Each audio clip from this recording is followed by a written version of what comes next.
people to understand that business matters, economic development matters. We have to provide Illinois businesses the wherewithal to go out into the global economy and bring revenue, jobs, and opportunity back to Illinois. Otherwise, we're going to go from doomsday budget to doomsday budget every single year. You cannot continue to tax people to their zenith and expect that you're going to have a productive state.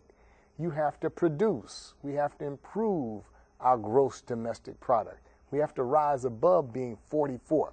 That's the bottom of the barrel. That means there are only 6 states right. worse than you. And that's horrible. And we get comfortable saying, well, we're 44th. Like, fortunate for us, we're not 50th. You can be. You just keep trying. Right. No, I believe that we need to be number one in all of the important categories.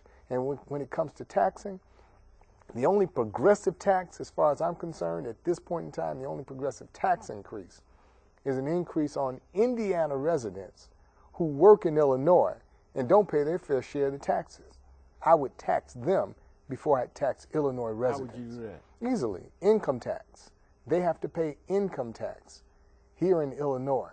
So you raise their income tax because when they come to work in Illinois, they drive on our roads. Right. They don't buy gas here right. because gas is cheaper in Indiana. Right.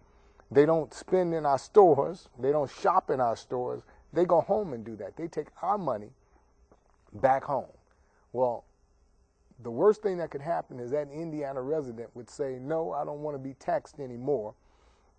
I'm going to find me a job in Indiana. And you know what that means? That's a job for somebody right here in Illinois. I'm very selfish when it comes to promoting Illinois and opportunity for Illinoisans. That's important. And I was trying to find out how many Walmarts do we have in Illinois compared to some other states? Well, you know, the other thing is, as you look around the north side of Chicago, places around the state, a lot of the suburbs, they don't rely on Walmart.